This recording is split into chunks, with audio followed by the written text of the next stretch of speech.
Shavua Tov, everyone. Very happy to be here in Baltimore, Maryland. We had a wonderful Shabbat here, and this is the last lecture for this Shabbaton.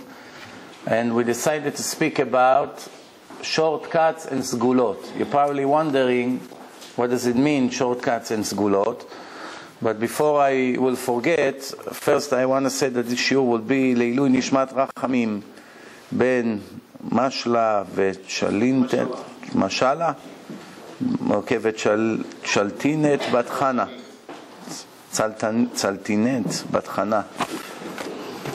And also thank you to David Bahari and Yaakov Ben Zaken for organizing this beautiful Shabbaton, and the Rabbi and the Shul and all the other people, many people to thank.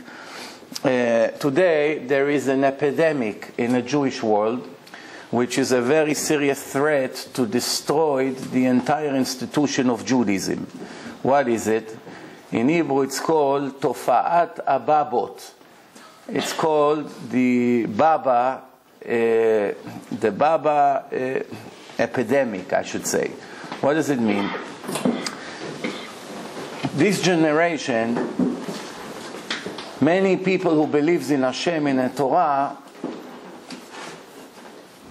since they do not know what Judaism is about, they don't know really what the purpose of life is, but they also want to be religious at the same time, which is a big contradiction, because if you don't know what the purpose of life, you don't know really what the mission is, what's the test of HaKadosh Baruch Hu, and then at the same time you want to be religious, it's two opposite things. So people found a way. What's the way?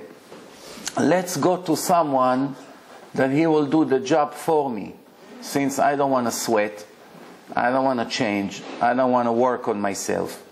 What's the easiest way? I'll go to some Kabbalist, Mekubal, what we call in Hebrew Baba, it's an Arabic word, and he's going to give me a special blessing or a decree. And even if it costs me, I'll give him a check, whatever it is, but that's okay. He's going to get me out of my misery, and everything will be fine.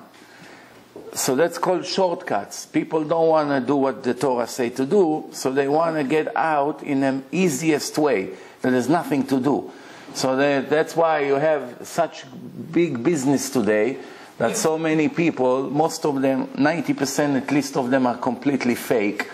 They make tens of millions of dollars or shekel from the stupidity of our audience.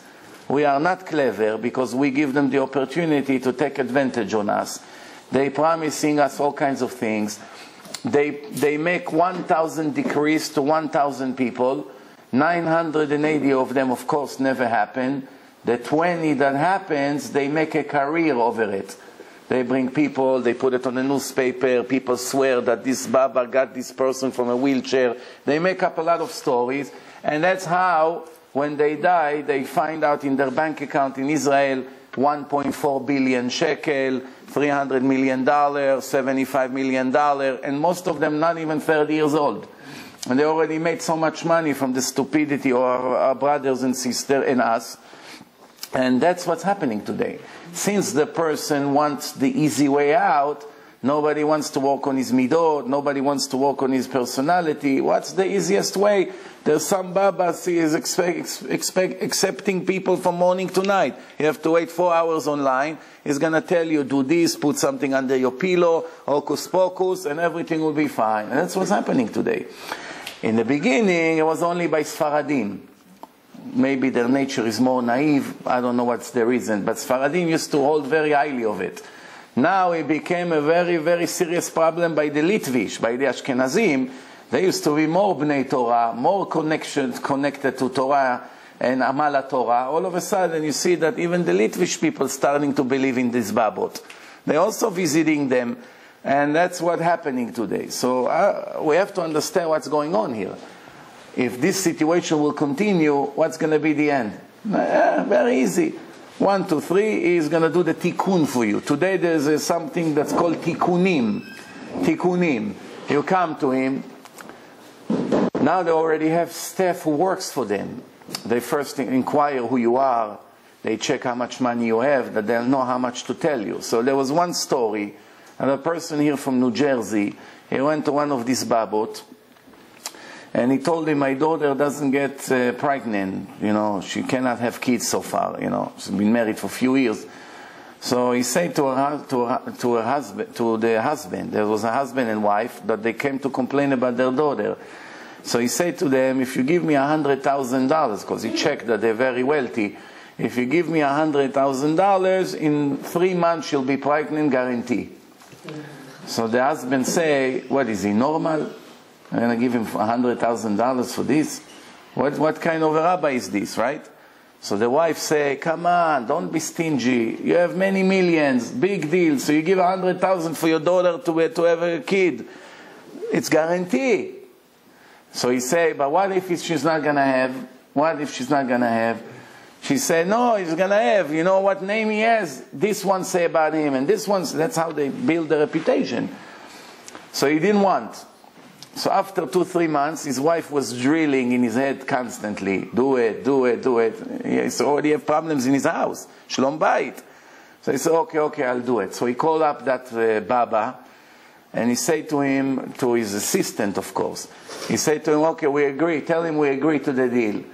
So he come and say, no, now he doesn't want the deal. If you want to do the deal, it will cost you now $500,000. That's exactly how it was.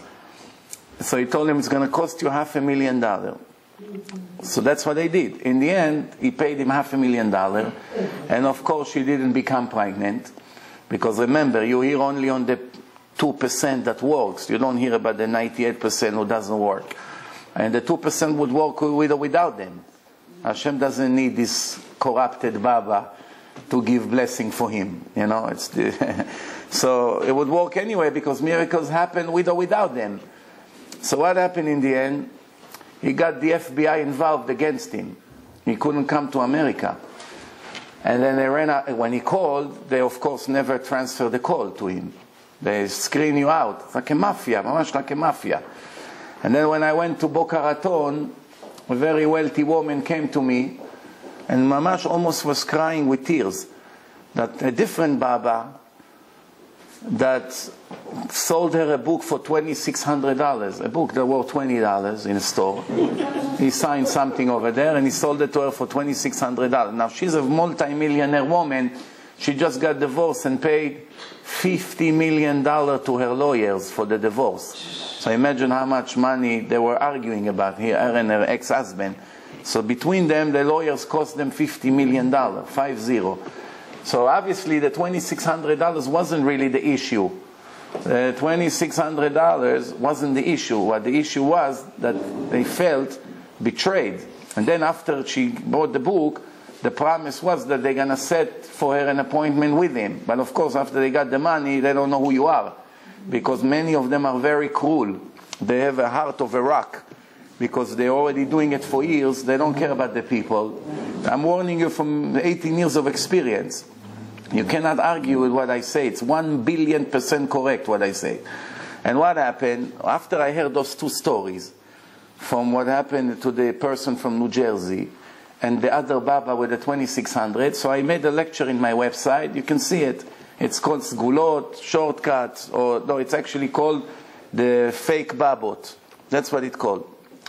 And then when I spoke about that lecture that week, I had in mind two of them.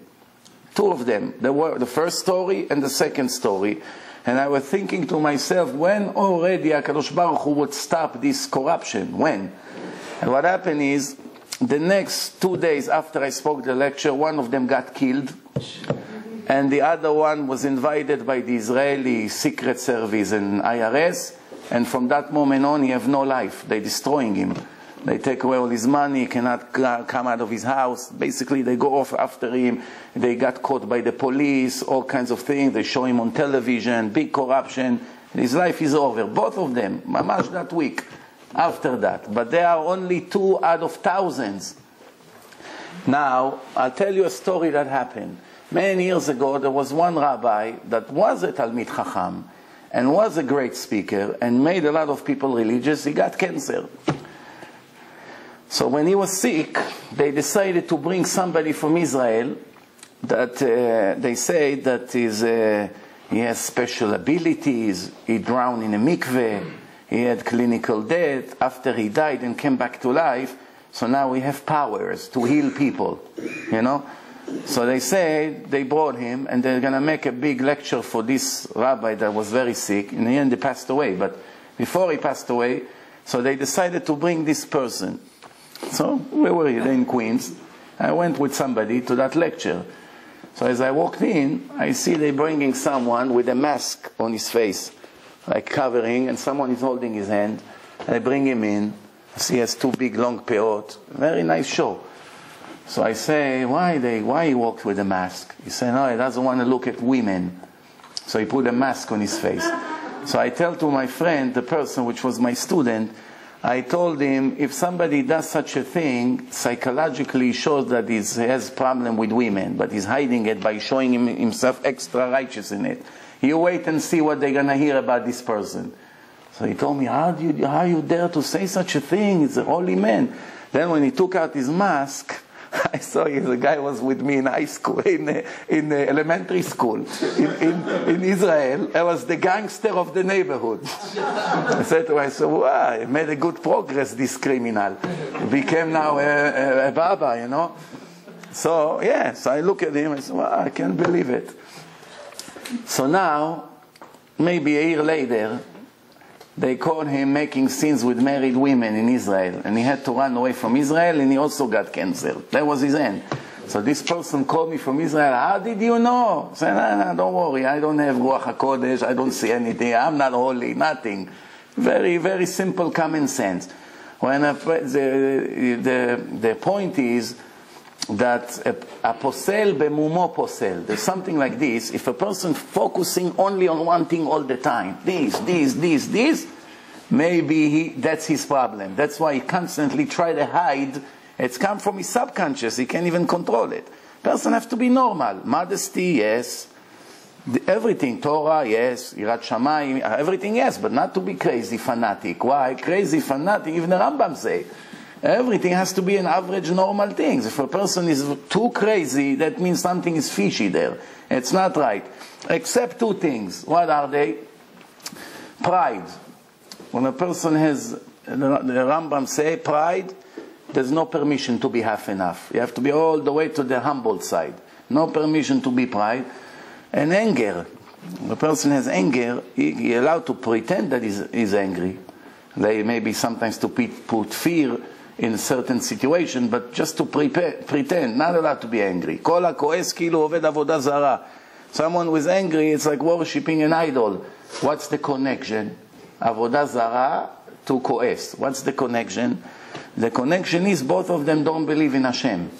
Person who has avodah zara doesn't believe in Hashem. Person is angry doesn't believe in Hashem. Why? I think it's coincidence to me. What happened is coincidence. It wasn't planned. But I told someone in Turkey now in the last Shabbaton, I said to him, let me ask you a question. If you walk on the street and someone hit you in the back, he said to me that he has a problem with anger. So I said to him, if you walk on the street and someone comes behind you, you don't know who he is, and hit you so hard on your back, boom, in the middle of the street, so your head is about to explode, you're fuming, no? You get very angry. You're about to turn around and give him such a smack, and you turn around and you see your best friend in your life that you didn't see for 5 years. Your best friend. What happened to the anger? Right away become into huge love. You hug him. Oh, Moshe, I missed you so much. What happened? You realize who tapped you on your back, right? You just, who hit you, you just realize. Before you realize, you got very angry. So I say to him, every time somebody hits you, you always have to remember is your best friend, is Hashem, is your father. Hashem hit you, who hit you? What are you getting angry on? If somebody else hit you, fine, but it's all Hashem. Hashem uses people. We just hope that we're not going to be shliach ledvar avera. We hope we're not going to be מגלגלים, we're מגלגלים זכות על ידי זכאי, מגלגלים חובה על ידי חייב. We don't want to be the messenger that Hashem used to punish other people. It's not a good sign for us. כל הנענש בגלל חברו, הם מכניסים אותו במחיצתו של הקדוש ברוך הוא. If a person gets punished because of you, even if you're not guilty, He did something bad to you, but in the end, you are actually indirectly is the reason that Hashem is punishing him. That's not a good sign. Why Hashem need to use me as a bait to another Jew to lose his olam haba? Why? He couldn't do it in a different way? Or if a person stole from someone, that means this person had to lose. He had to lose. If you don't have to lose, nobody can touch you. So the question is, okay, since he had to lose, he had to lose. But why I was the one who made him lose? Hashem couldn't find somebody else, couldn't find some goy to come steal from him. In the end, I was the one who used it. Or damages, accident, someone hit someone's car, $5,000 damage, whatever. So why Hashem used me? He could have done it with a tree fall on his car. Why I wasn't the reason? So the fact that Hashem is using me to do something negative, that's already a bad sign. Even if I see an accident on the street, it's not good for me. Why? I could have gone from a different way not to see it. The fact that Hashem is showing it to me, He's telling me something. Why? You see an accident? Maybe it should have been you, but so far I'm having mercy on you. Everything has a reason. So let's conclude so far what we said. The Torah says that Adam la'amal yulad. That's a very important foundation in Judaism. Amal means avodah kasha, hard work. What kind of hard work? It's our choice. If a person wants to sleep very little, learn a lot of Torah and do a lot of mitzvot, and then a person say, no, I want to sleep extra and do less. The one who wants to sleep extra will work the same like the one who wants to sleep less. He will work. But the question, in what is going to work? In flat tires, in problems, in taxes, in investigations, and people giving him hard time. How much hard work you cannot avoid? How you're going to get it, it's your choice. Let me explain.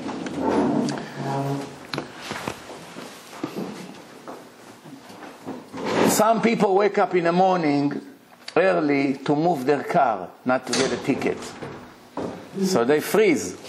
And some people get up to go to shul. They both work very hard. One gets something for getting up in the morning, the other one gets nothing. Now the one who wants to start getting up to go to shul instead of that, so that's going to come on the expense of the other one. Let me be a little bit more clear.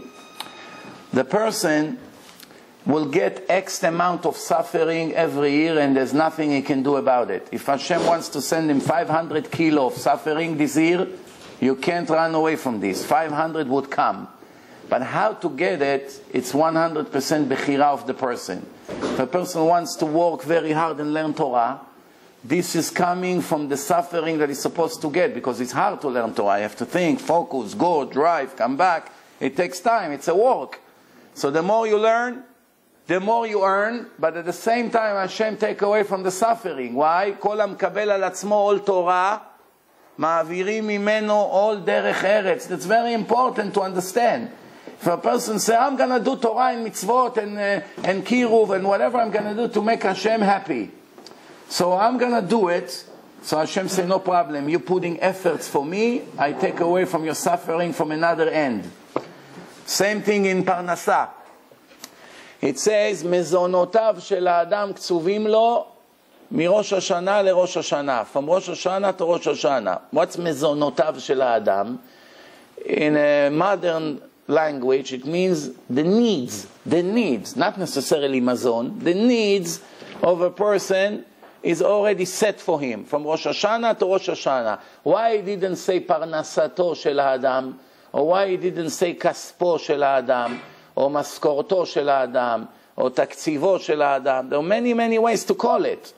The Gemara used the word mezonotav shel ha'adam, means his needs, his general needs. Rent, food, car, whatever he needs. Why he didn't say money? Because HaKadosh Baruch Hu doesn't give an amount. He gives the needs of a person. Why not food? Why not money? I'll give you an example. One year in Russia, people had lots of money, some people. Let's say they had $100 million.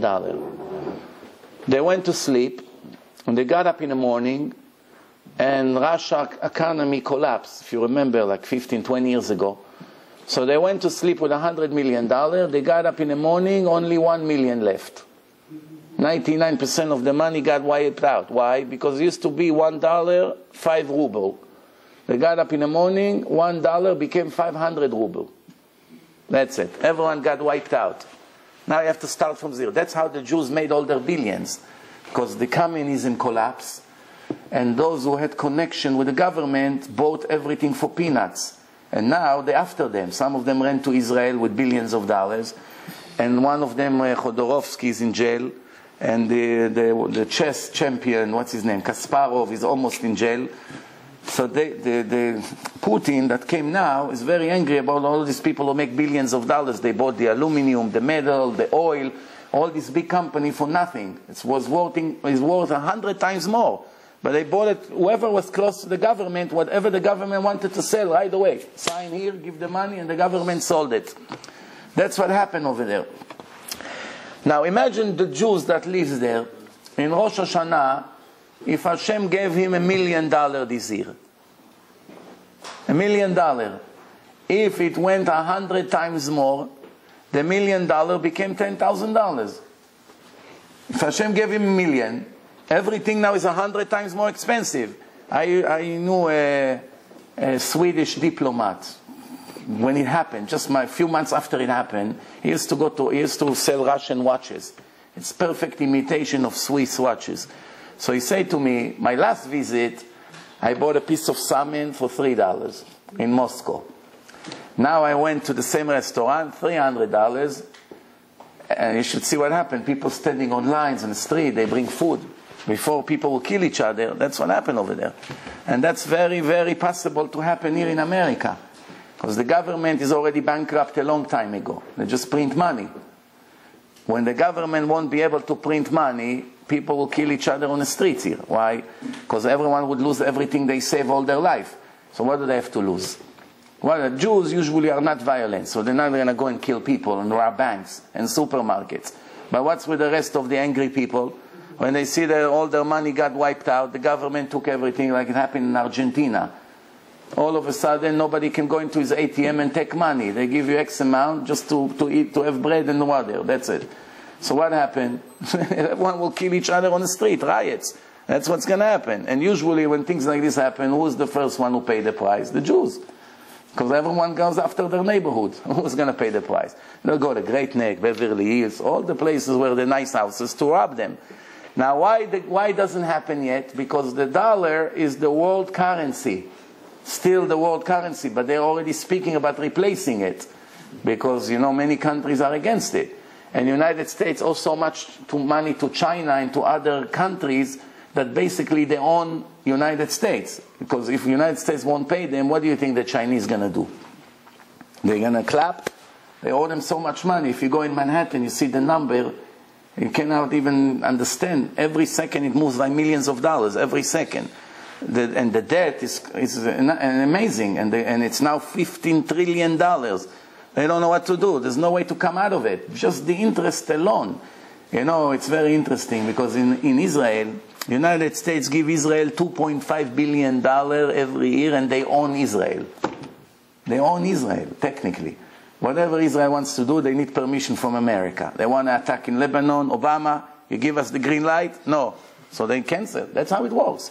Basically, they own Israel. The Israeli politician cannot make a beep before they get an approval from America. Why? For this lousy $2.5 billion. If Madoff will give the $60 billion he took, maybe we'll have 30 years of freedom. You know, this is alone, Madoff. $60 billion was enough almost for 40 years, 30 years. You know, but just to show you an idea, that's what they give, $2.5 billion, that's it. But the debt that they owe to China and to Japan and to the Arabs, they have one Arab, he owns 7% of the United States economy, one person, Sheikh Bandar. 7% of, when he comes to America, they close 10 streets, have hundreds of cars around him, they take him all over. He basically owns, if he takes out his money from America, you know what's going to happen here? It'll be a disaster. So the American economy, there's no increase. Everything went to China and to India. Everything made in America is nobody buys. This is very bad. There's no really future here. All the car companies, there's no American cars anymore. What? They're in a very, compared to the Japanese and the German, so they're really not manufacturing almost anything here. So the Chinese and the Indians and other countries, they took almost everything. The cost of making things in America, nobody wants to buy. Same thing in Europe now. Who wants to buy from Italy when you can buy the same thing from China for less than a quarter of the price? So that's creating a situation in the world that nobody knows how it's going to end. When it happens in Argentina, no, it didn't affect the world. Even it happens in Russia, it didn't affect the world, because Russia, even though it's a massive country, it didn't control the economy of the world. But if it happens here in America, you don't know what's going to happen here. In my website, I put a short film. It's on YouTube.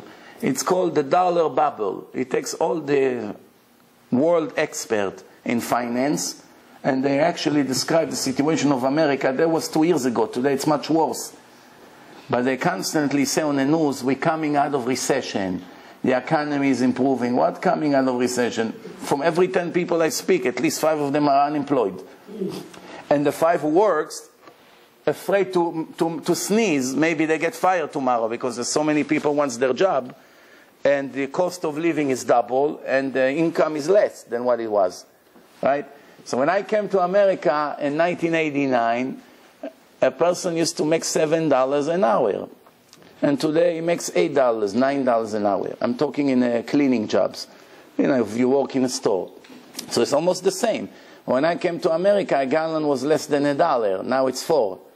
And a bagel was 70 cents. Now it's $2 and something. And the rent was $400 a month, and now it's $1,400 a month. And health insurance was $300 for a family, and now it's $1,500 for a family. And it's the same income. So what's happening here? There's no more middle class. What happened? It's going to be like in Mexico.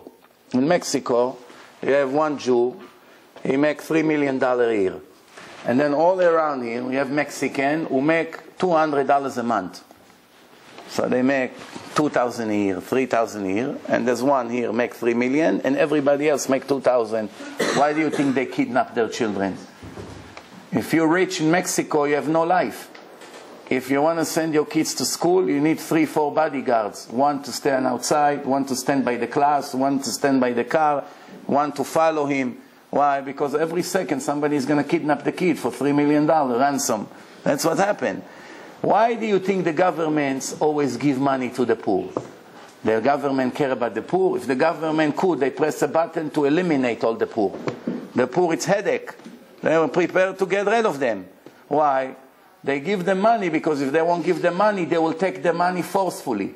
You won't be able to drive on the street with your nice Mercedes. Why? 5 people with a gun will come to your head. So they have to give them money. But they don't have money. So they print money. Why they print money? Because so far America is controlling the finance. But if the world would decide not to use the dollar, they won't be able to print money. And then what's going to happen? There's not going to be what to eat. And that's what's going to happen here. So now, this is all bringing us to Hashem's plan. What's Hashem's plan? Why it's happening? It happens because of one reason. Because it says, En ben David ba, ad shetichle pruta min hakis. One of the things would happen before the Mashiach would come, everyone would be broke. That's it. Not going to be any money left. And people would scream to Hashem, you know, what are we going to eat? What are we going to do? Then the Geulah will start. Just like it was in Mitzrayim. V'al ta'al shavatam. Shavatam means that a person screams with all his strength, with tears, with his heart is broken. That's called shavatam. It's not just tze'akash. Meshaveh al HaKadosh Baruch Hu, this is, that's it, with sha'arei dim'a lo ninalu. It says, kol ha'sha'arim ninalu, all the gates are locked. One gate is not locked. What is it? Sha'arei dim'a. So one Rav asked, if sha'arei dim'a never got locked, the gate of tears never got locked, why you call it a gate? A gate is something that gets closed and open. If it was always open, it's an entrance. It's not a gate. Why you call it sha'arei dim'a? So the explanation is, to some people they are locked. For most people they're not locked, but for some people Hashem is locking the gate. Why? If a person cries for nonsense, then when he comes to cry for something important, Hashem is locking the gate for him. He says, you're crying for stupid things, I don't hear your tears now. But if a person really cries for what's important, for his children to be tzaddikim, for his, parnasah, to feed the children, for things that a person really needs, not for luxury. He has $100 million, he's crying because he lost $1 million in a bad deal. So he's crying for months to Hashem. Why did it happen? Why? I know people like this. They don't focus on what they have. They focus on what they could have had or what they lost. They have no rest. יש לו מנה רוצה 200. The greed, it's a mental disease. Greed is a mental disease. Greed doesn't exist only by poor people who don't know how they pay the mortgage. Greed, actually, the wealthier you become, the more the greed is growing. It should have been the other way around. It should be someone who doesn't have what to eat, so is greedy to get something. But someone who has so much, he shouldn't be greedy. But the Torah doesn't say like this. The Torah said that the wealthier you become, the more hungry and you're missing more. Why? Yesh lo maneh, the Gemara says, if you have 100, you want 200. If you have 200, you want 400. If you want 400, you want 800. That's basically how it is. So who is missing more? The one that has 100 that is missing an extra 100? Or the one that has 1,000 that missed an extra 1,000? The one who has 1,000 is missing a lot more. Because he's thinking in millions. And he's thinking in dollars just to survive. But he's missing a lot more. That's why he's much more miserable. One person once asked me, tell me what's better, to be miserable rich or miserable poor? Both of them are miserable, depressed, sad, don't want to do anything like this. One is very rich, one is very poor. What's better? So everybody answer, miserable rich. At least he doesn't have to worry about the bills, less headache. Pay everything, write checks, and it's over. This one has to worry now, pay, not pay, where will I live tomorrow? It's better to be miserable rich. So the answer is no.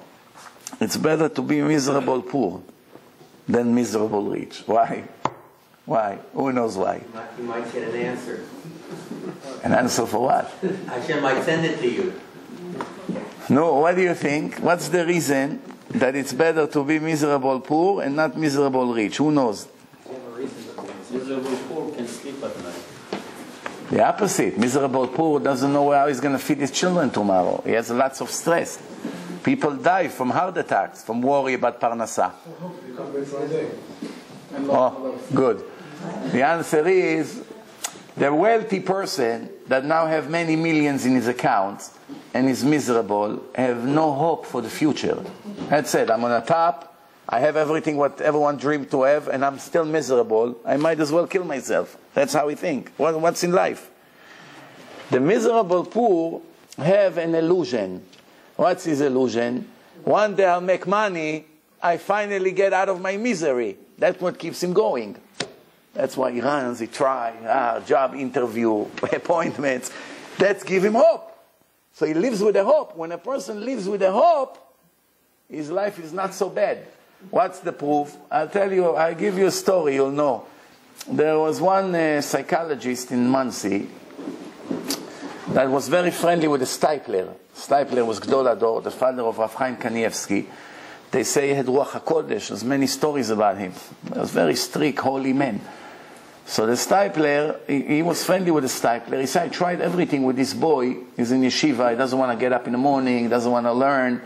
Nobody knows what to do with him. He's in yeshiva and depressed. What else you can do? If the Torah doesn't get him out of his situation, what exactly are you going to give him? So the Stipler said, bring him to me. So he went to the Stipler, and after he met with the Stipler for 20 minutes, he came out like a brand new person. Mamash started to get up in the morning, tefillah, yirat shamayim, focus, a new person. So I asked the Stipler, what did you do with him? He said the Stipler told him, I want you to write a book. And I will go over your book and give you a nice recommendation. And Bezrat Hashem, you'll be a Talmid Chacham, and your books will go worldwide. So he gave him a mission.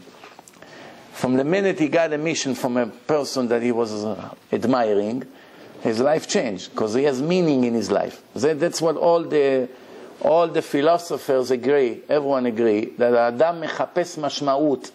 A person is searching for a meaning in his life. If he doesn't have a meaning, his life is worthless. So sometimes, since he doesn't know Hashem, he doesn't know the purpose of life, he doesn't know Judaism, he doesn't know the Torah, you have to create for him a false meaning, better than not to have any meaning. That's why so many people are after sport.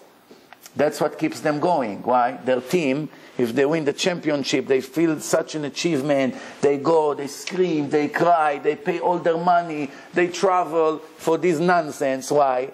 Because it gives them something to live for. They don't have a real meaning to their life. They live like animals. Animals eat, move, do, make children. That's it. They live like animals. They don't understand there's life after death, there's reward and punishment, there's a purpose to their life, the neshama. They don't understand all these things. So for them, no, what's my meaning? To be a fan of this team. We're all together. That's why sport makes so much money, because everyone runs after that. People cry. You should see how people get depressed if their team lose. For 1 week they don't go to work. They become sick. Did you see how people scream when one person took a piece of leather and threw it and it fell into the net? How they're happy, how everyone is kissing each other. You never see anyone that learned Torah scream like this and running in the street. One time, Rav Eliezer ben David is a very famous Persian Rav, maybe the most famous in the world. So he went to Argentina.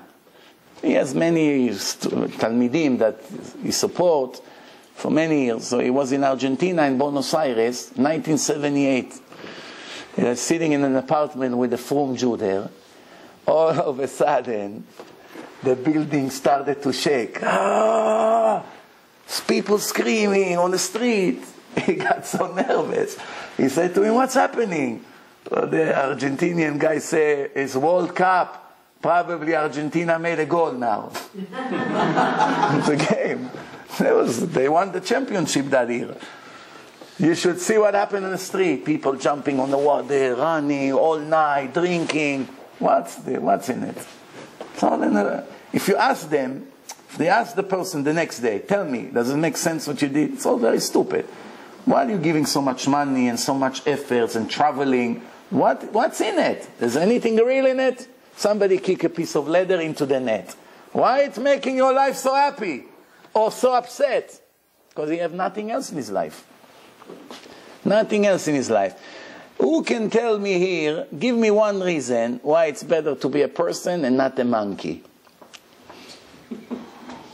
One reason. You can wind up in a shamayim. Because you can go to Shemayim. What you do. Who needs to go to Shamayim? I prove to you that it's better not to. In a minute. Right? The Chazal say, we don't have that much time because the pizza will get cold. Oh, the pizza is not here yet? The pizza is always my biggest threat. I know, once I begin to smell, the lecture is over in 5 minutes. But, I'll give you a proof.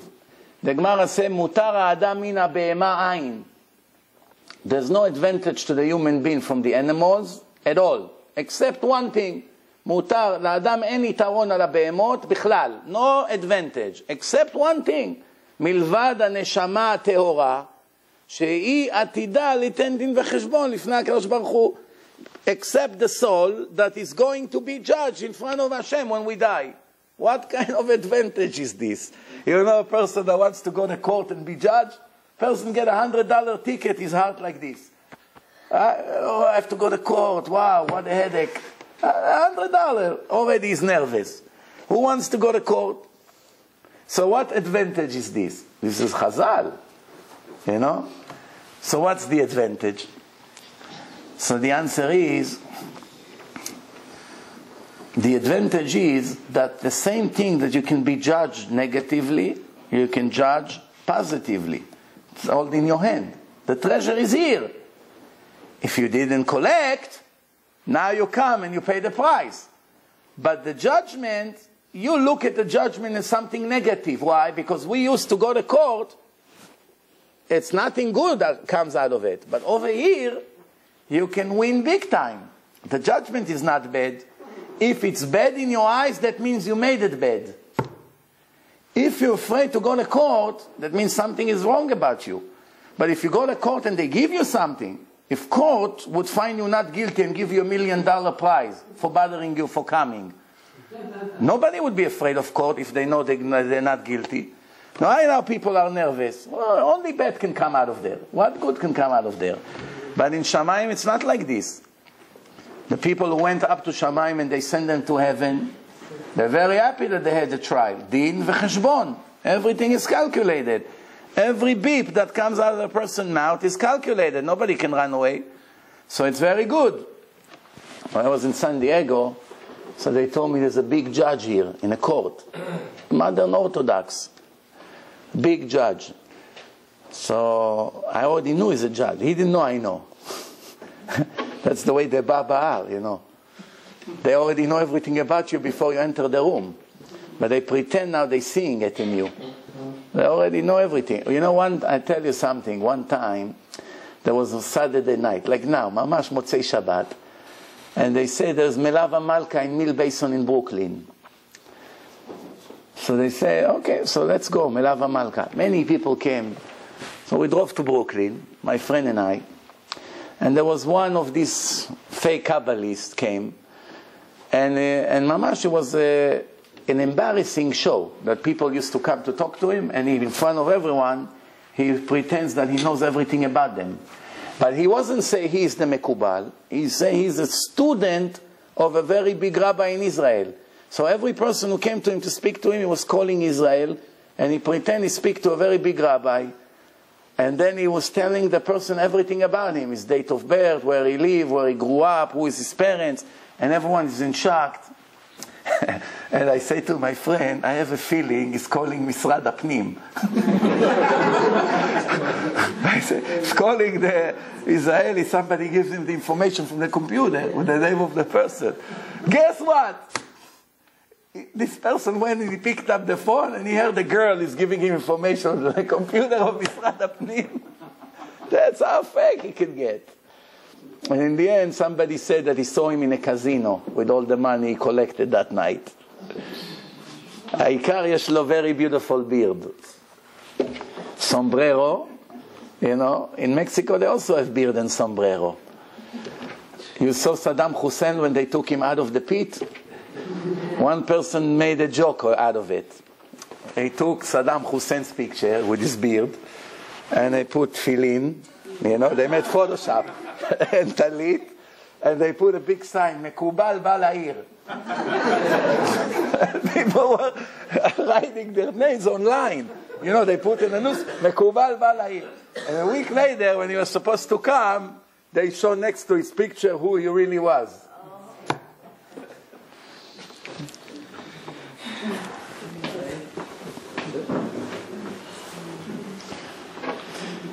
So the judge in San Diego, I already knew is a judge. So when I said, do you know anyone who comes to court, anyone who wants to enjoy to come to court? So after the lecture, it was Shabbat morning, and he said to me, I like to go to court. I say, yeah, he makes millions. Of course he wants to go to court. It's his job over there. But nobody else wants to go to court. So the answer is, Mutar Adam min habehema ayin, really there's no advantage on a person. Now, after I say that, no, you give me one reason why it's better to be a person and not a monkey. What do you have better than a monkey? Please tell me. Now I know what you're going to say. We got married. The monkey also have a wife. We have children. They have children. We have sport. They're also on the trees enjoying. We eat. They also eat. They eat better. Look at the squirrels and the cats. They rip the garbage every day. They have Chinese, Russian, Bukharian, Israeli, Italian. Everything for free, all over the driveway. They don't know what to eat. So you're going to say, oh, but they eat the leftover. I don't want to eat leftover from the garbage. You don't want to eat leftover because you are a human being with common sense. But they are living by instincts. They don't suffer eating leftover. It's for them 5 stars. They enjoy, they lick the bones. They don't know somebody ate it and it's germs. Do you think the animals understand that? It's all in suffering, it's all in the head. You only suffer if you know better. If you don't know better, you don't suffer. Yes. Maybe because we were created as Jews and it's our mission to bring Kadosh, to Kadosh. No, but we're speaking now a secular answer why it's better to be a person and not an animal. So maybe secularly it's better to be an animal. Of course, that's what I'm trying to say. So you agree with me? I'm claiming that. I just want you to argue with me to prove to me that I'm wrong. I say, not me, Chazal say. I'm using the words of Chazal. We have intellect, intelligence. You know how intelligent the animals are? You know they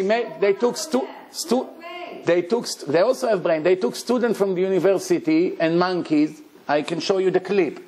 There's a computer screen, and they show on the computer 10 boxes from 1 to 10 in the right order, and then they disappeared. 1, 2, 3, 4, 5, 6. Now the students have to touch on the screen according to the right order from 1 to 10. And then the monkeys have to do it. And the monkey, every time he does it correctly, they give him 2 peanuts. It comes out of the machine. Serious. The monkey never made mistake. They knew from like this, all the time they were right. And the students, none of them remember. Rabbi, we are in the Shama, we have to go to judgment, but for what? That's a religious answer. Give me a secular answer why it's better. Most people are not religious, right? Most people. Now, if you ask a person, tell me, what do you want? You want to be Itzik or you want to be a dog? What would he say? I want to be Itzik. So then you ask him, why you want to be Itzik? It's better for you to be a dog. He said, what, you're insulting me? You're telling me it's better for me to be a dog? So I say to him, give me an answer why it's better to be Itzik. And he doesn't have. Whatever he's going to say, I prove him wrong. Books? Who needs books? It's a headache, books. What for? Ask the kids to read books, see how they cry. But you always start to read books. So why you don't do it?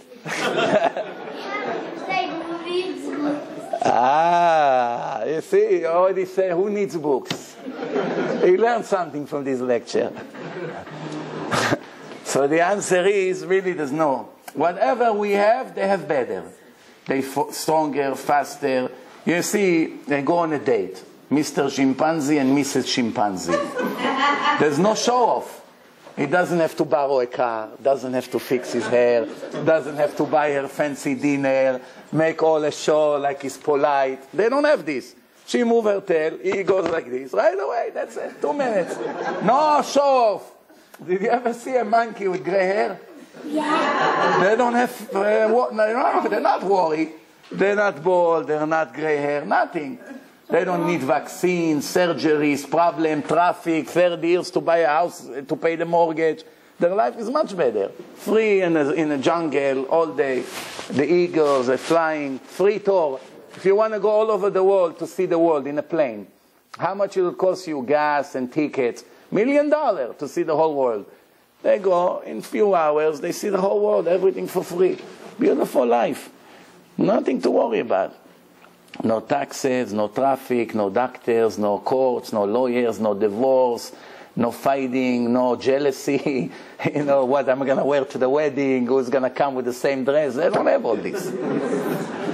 Bottom line, you see, there's only one thing that makes us people. It's the neshama, that's it. Now I want to ask you a question. Now we came back to the religious answer. Because there's no Chiloni answer to this.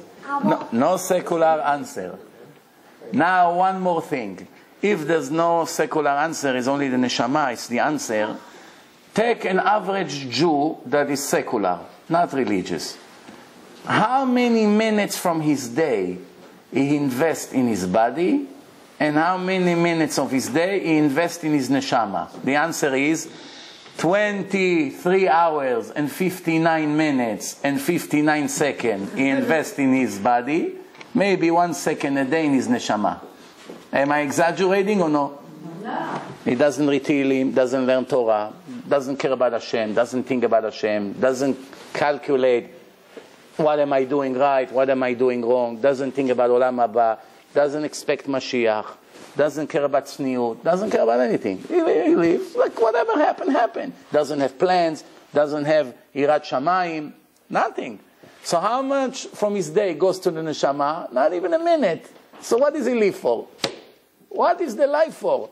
If everything is only the neshama, why only 1 minute a day neshama and the rest of the day is all body? So the answer is, according to the Torah, someone who is not connected to Hashem is considered dead. Did you know it? Where does it say in the Torah what life is? If you ask a person, תגיד לי מה זה חיים? Define to me what life is. Write on a piece of paper what life is. So what people would write?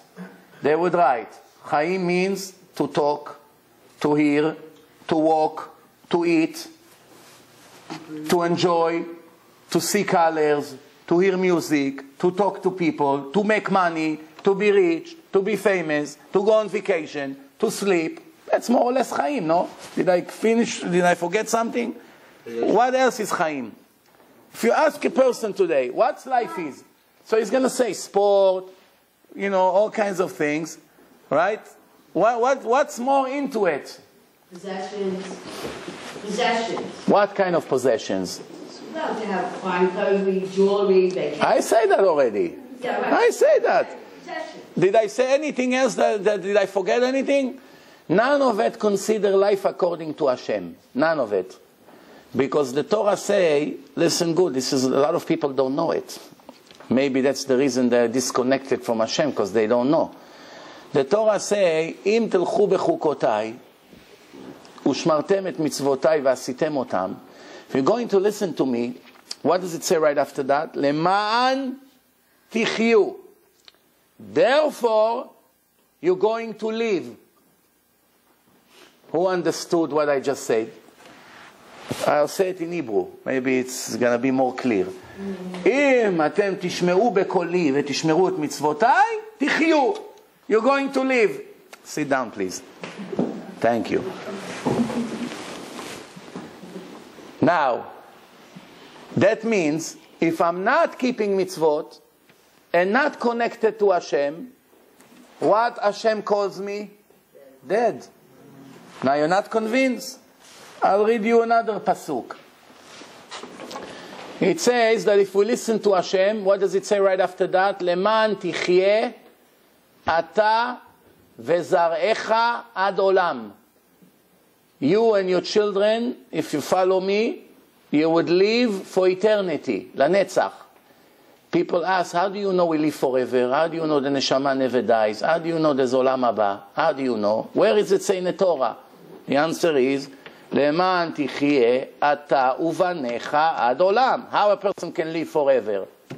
The body is 70, 100 years, 90, 110 years, 120, that's it. There's no more than that. But the Torah Torah, it's a divine language, it's Safa Elokit. It's not the accident. It says, if you're going to listen to me, you would live for eternity. Now it says like this, look. You know, HaKadosh Baruch Hu promised many things in the Torah, but He promised it in a different level. Some of it is conditional, some of it is not conditional. It also depends what name He used, and also depend on the language that He used. For instance, what's the highest level of a promise from Hashem to people? The highest level. When Hashem swear on His name, then nothing can ever take it back. No condition, nothing can ever take it back. So how does Hashem swear on His name? He say, Chai Hashem, on my life, on my existence, כי לא אחפוץ במות המת, כי אם בשובו מדרכו הרעה וחי. In English, it says, Hashem say, I swear on my name that I'm not interested to kill the dead. How can you kill the dead? He's dead already. A person is dead here. You can kill him? No, shoot him. What's going to happen? Nothing happened. He's dead already. But Hashem say, I'm not interested to kill the dead. Rather, I'm interested that he will make tshuva, will come back from his bad way, that he should live. That means right now he's what? Dead. But why? He's walking, he's talking, he's eating, he's making millions. but is considering Shamayim dead. So you see that to be alive, it's not what we think. To talk and to walk and to run and to enjoy supposedly material. That's not life, bichlal. Person can be here 90 years and he did not live 1 minute in his life. Most people, they live, they die. They live, they die. 1 hour he learns Torah, he was alive. Another, he read Tehillim, is alive. He does mitzvah, is alive. Then he does something bad, he's dead, life. In the end, you put it on a scale. What did you do more? Did you live more or did you die more? That's really what it is. It's like a phone that you plug it into the charger. It's in 10 minutes, so it charges a few %. Take it out, it's losing power. Charging, losing, charging, losing. In the end, bottom line, you zero or you more than that. That's what it is. Same thing in the Neshama. It's like a cable to Hashem. You connect to Hashem, you're getting charged. You don't connect, you're losing power. I give you an example what I mean.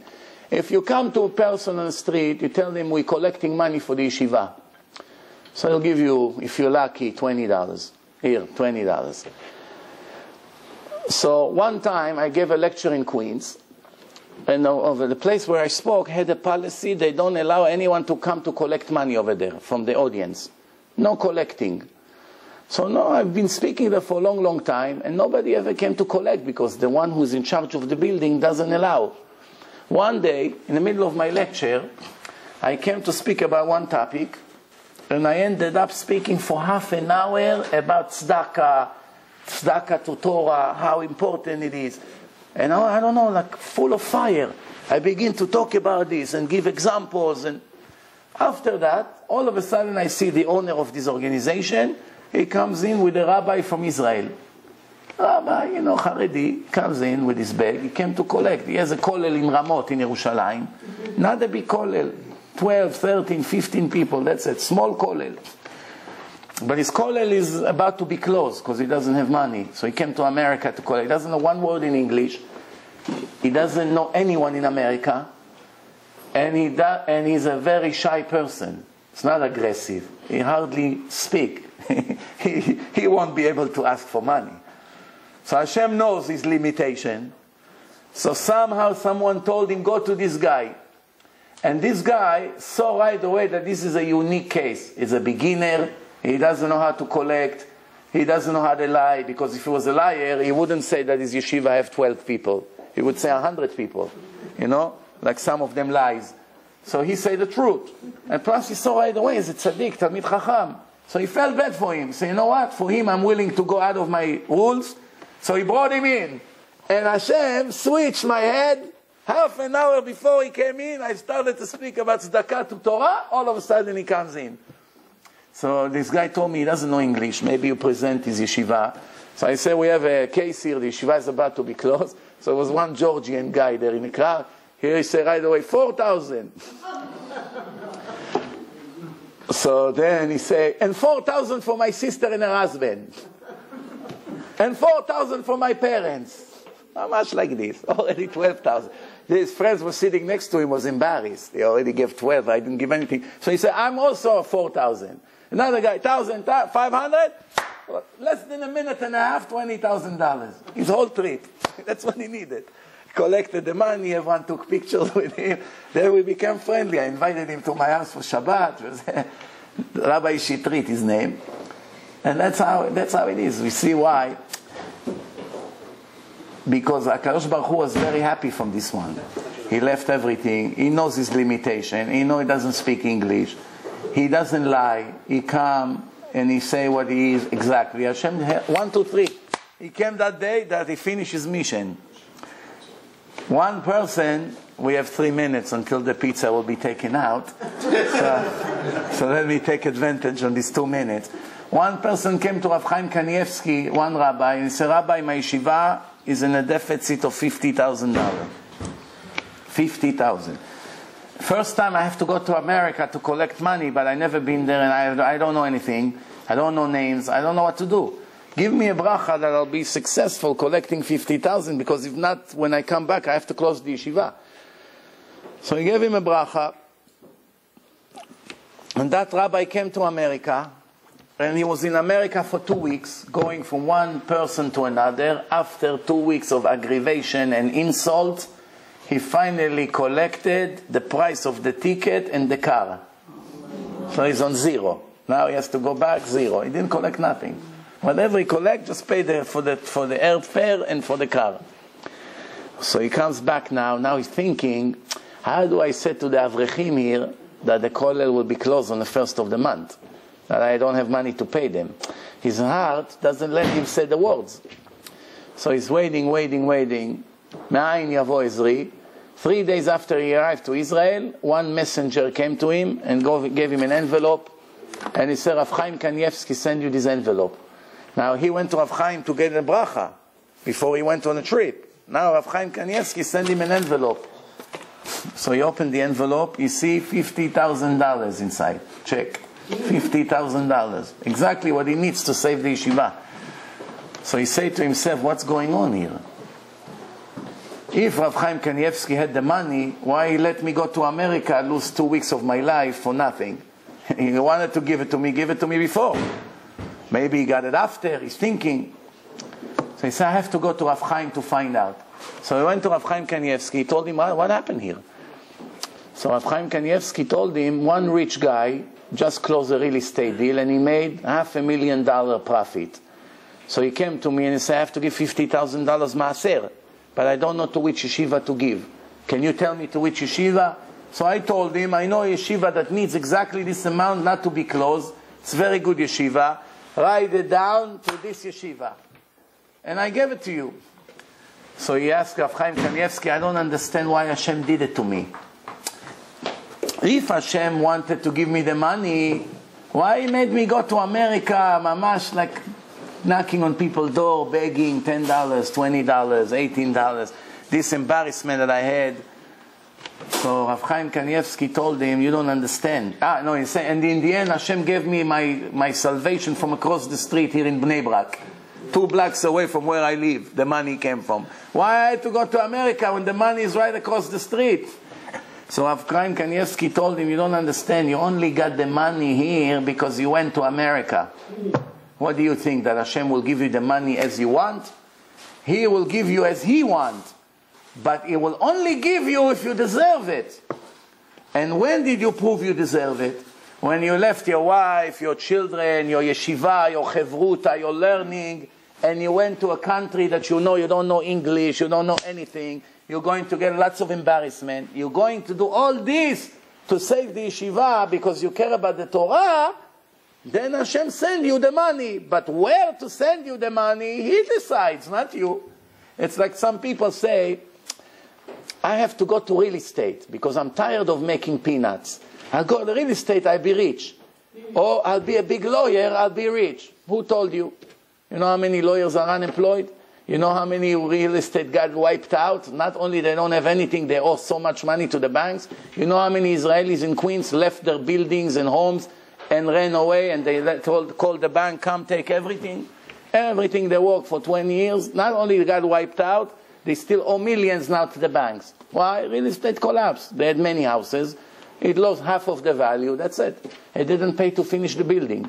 You know how many thousands of apartments Jews built in Las Vegas, in Miami, in a big building, and they left it in the middle and they ran away because they cannot finish the building? Some make millions in real estate, some lose millions. Same thing in medicine, same thing in law. I met a doctor, he makes $1.5 million a year. He works in a hospital, but I told him, to the best of my knowledge, every other doctor in your field only make $150,000. So he said to me, yeah, I found a way how to make, I work the same way like these doctors, and I make 10,000 more than them. Why? Because he explained to me, it's all a technical matter. How you apply with the insurance company, for the same job you make, instead of 150, $1.5 million. Doesn't make sense, but that's the situation. Not that he's the best doctor in America. There's many good ones. They make 10th of what he makes. Why? Because he found a way, Hashem showed him a way for someone he was working with, and now he knew how to present himself in a way that he makes 10 times more. Why? Because Hashem wanted. Same thing he makes, and they sit in the same hospital. He cannot pay his children tuition, and he doesn't know what to do with his money. You understand why? Because all the parnasah, it's all in Hashem. We don't do anything, not even 1%. We have to do a little bit ishtadlut. Why? Because the Torah says, "Yevarchecha Hashem bechol mishlach yadecha." So conclusion of this lecture, please, please, please, don't ever go to anybody, any Kabbalist, any Baba, any holy figure. If he asks you for any money in advance, Rav Ben Zion Abba Shaul say, is the Sitra Achra, stay away from him. Anyone, even if he has a beautiful beard, most of them don't know Torah. If you check them, you see they hardly know how to read Rashi, most of them. But even the ones who know Torah, if they tell you, if you give me this and this and that, I will do this and this and that for you, that's the rule, if by them, you know that that's the time to get up and leave. Don't let them take advantage on your misery, on your suffering, and being anxious, and you already lost your mind. Never fall into this trap, because it's better to call HaKadosh Baruch Hu with tears than to go to these people and lose your money and now get double frustration. Remember, there are 1 or 2% of the people they can help, and the rest all lose their money. Just like in a casino. In a casino you have a better choice, because in a casino 20-30% make money, 70% lose, but at least you have 20%. With them maybe 2% you have. And with or without them Hashem would give you. He doesn't need them. So don't ever do it. If he comes to him and you say to him, pray for me, do something for me, and he doesn't ask for anything, and then in the end it did work for you, then it's mitzvah not to be ungrateful. After it happens, give them a nice donation to his yeshiva, to his institution. Why not? It's prayer maybe help for you. Maybe yes, maybe not. Maybe yes. So you do something. But if he makes it a condition, remember, don't ever agree, no matter who he is. We're a very famous one. If we say, you have to give me first this and this and that, and we will do for that, you tell him no. And I will finish with one very famous one that many people hold very highly of, that he's shamash. There was one kid in Brooklyn that had cancer, and he didn't have that much chance to live. So his parents, which were not religious, they left the work for 6 months. His father was sitting next to his bed in the hospital, and obviously they are now bankrupt. They don't have any money because they don't work for 6 months. Horrible situation. And my friend, he was their neighbor, their family neighbor, and he said, someone told him, if you give to that rabbi somewhere in Israel $10,000, the boy will be healthy in 1 week. That's the way they present it, with no fear, no shame, no nothing. So he calls me up. He said, I gave him a check for $10,000. So I told him, you're just a fool. That's what you are. So he said, why? I want maybe, he said, guarantee. I said, who can guarantee? Only Hashem can guarantee. Even the prophets in the Tanakh cannot guarantee. So he can guarantee. Nobody can guarantee life and death. He can say, I pray for him, I will try my best. But to guarantee, that shows that it's a crook. So he said, what do you suggest to do? So I said, you tell him, call him back, tell him I will give you 3 times more. After the boy will be healthy. 3 times more. If you don't trust me, we'll take a third party. I'm going to put $30,000 in his hand. If the boy will be healthy in a week, like you say, take 30,000, not 10. And I told my friend, and you see how he's going to get angry at you. But if he's honest, he should have kissed your hand. Oh, thank you very much for being so generous. I'll wait a week, I take 30. He doesn't believe his words. Why should you believe? So my friend did it. You should see how angry they got. No, it wasn't the deal. So he said to him, but you say it's guaranteed. So what are you afraid of? I'll give you 3 times more. You give me a name of someone that you trust. I'll put the money by him. No. As they begin to say yes, no, the boy died already. Say 1 week is going to be guaranteed. So he called me now. He said, what should I do now? I gave them the check already. I said, make a stop payment right away. Because once they get the money, you're going to call and say, you promised the boy will be fine. Give me back the money. You won't even be able to get through to them. I'm not going to look at you, bichlal. So make a stop payment right away. And he made a stop payment. At least he saved his money. But this is how it works. Do not fall into this trap. These traps are everywhere.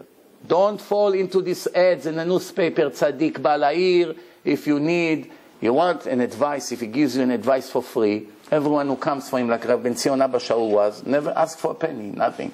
Everyone who came, we answer him right away, finish. Never give me what's in it for me. Plus, you have to understand one thing. If you come to an advice for these corrupted people, and they find out you're wealthy, they become your partner right away for the rest of your life. They take advantage on your weakness, they see that you're naive, and they right away make themselves a partner of your business, and sometimes with documents even. They even bring their lawyer, that you give them X amount of your business to their business for them to pray for you to be successful. That's how they do it. Crook is a crook, whether he has kippah, whether he doesn't have. If this is his nature, you got to be very careful. So the rule is, whatever they say, if they ask something in advance, stay away from them. I say what I had to say. If you listen, you get saved. You don't listen, you lose the money. At least I know I did what I had to do. Thank you very much again. Now it's time for Melava Malka. Thank you very much.